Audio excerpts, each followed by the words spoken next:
안녕하세요. 그린빌 가족 여러분. 오늘 금요일 아침. 오늘도 이렇게 매일 한 말씀으로 또 오늘 하루를 시작하는 모든 분들에게 세상이 알 수도 없고 또한 줄 수도 없는 하늘의 평강이 우리의 영혼 속에 깃들기를 간절히 기원합니다. 자, 오늘 저희는 누가복음 21장 마지막입니다. 34절에서 38절의 말씀으로 함께 오늘 이 아침 시작하도록 하겠습니다. 누가복음 21장 34절에서 38절의 말씀. 너희는 스스로 조심하라. 그렇지 않으면 방탕함과 술 취함과 생활의 염려로 마음이 둔하여지고 뜻밖의 그날이 덫과 같이 너희에게 임하리라. 이날은 온 지구상에 거하는 모든 사람에게 임하리라. 이러므로 너희는 장차 올 이 모든 일을 능히 피하고 인자 앞에 서도록 항상 기도하며 깨어 있으라 하시니라.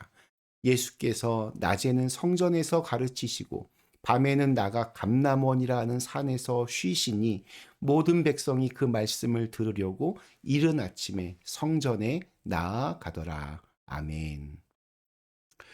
네, 혹시 걱정 인형이라는 것을 들어본 적이 있으십니까?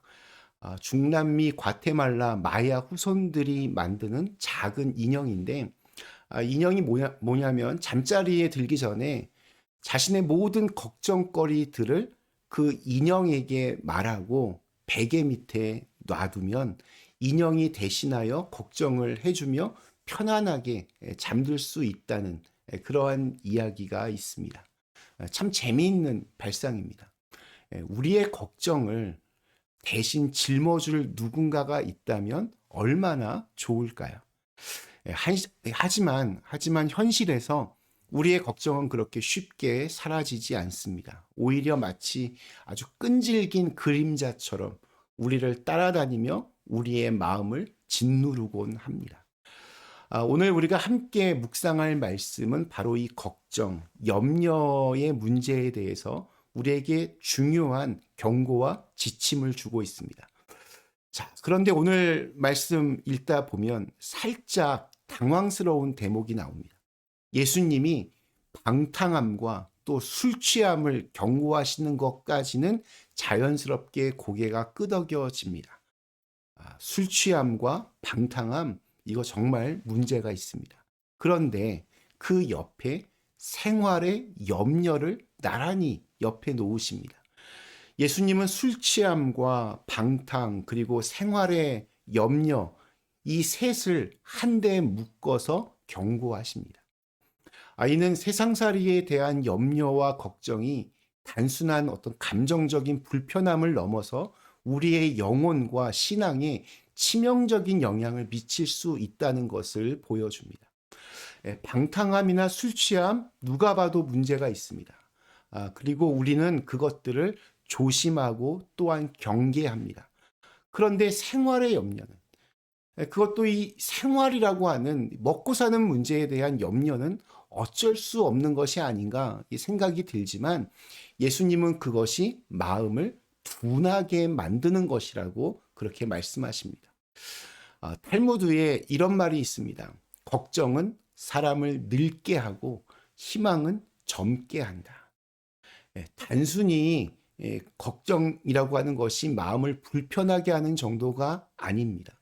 몸에도 영향을 미치고 정신을 피폐하게 하고 결국 영혼까지 갉아먹는다는 겁니다. 마치 병든 몸이 모든 기능을 제대로 수행하지 못하듯이 걱정에 염려에 사로잡힌 영혼은 하나님의 음성을 듣지 못하고 그분의 뜻을 분별하지 못하며 믿음으로 나아가는 것을 주저하게 만듭니다.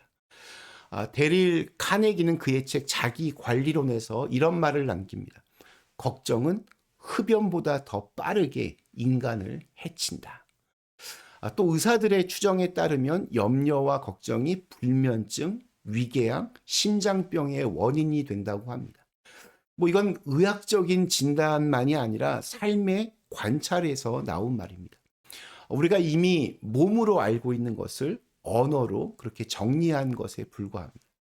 만병의 원인이 스트레스다 이런 말 많이 하는데 스트레스를 받는 이유는 간단합니다. 지나친 생활의 염려 때문입니다. 생각해 보면 염려는 믿음과 반비례합니다. 하나님이 내 삶을 붙들고 계신다는 것을 정말로 믿는다면 그런 염려와 걱정은 줄어들 수밖에 없습니다. 걱정이 많다는 것, 어쩌면 그것은 그 믿음이 아직 온전하지 않다는 그러한 신호일 수 있습니다. 그러니 이 세상살이 그 염려와 걱정 앞에서 자책하는 것이 아니라 그것을 신호로 삼으면 됩니다. 아, 지금 내 믿음이 뭔가 어떤 부분에서 흔들리고 있구나. 그러니 기도해야겠다. 예수님은 그래서 36절 마지막 문장에서 이렇게 말씀하십니다. 항상 기도하며 깨어 있으라. 깨어 있으라. 이건 뭐 잠을 자지 말라 이런 말이 아닙니다. 영적으로 민감한 상태를 유지하라는 것입니다. 세상살이 염려와 걱정에 마음이 잠식되지 않도록 그러한 어둠의 영이 내 마음을 지배하지 않도록 의식적으로 노력하며 그것을 지켜내라는 겁니다. 그리고 그 방법이 구체적으로 바로 기도입니다. 우리 빌립보서 4장 6절과 7절의 말씀은 그러한 믿음의 기도를 이렇게 아주 훌륭하게 보여줍니다. 아무것도 염려하지 말고 다만 모든 일에 기도와 간구로 너희 구할 것을 감사함으로 하나님께 아뢰라.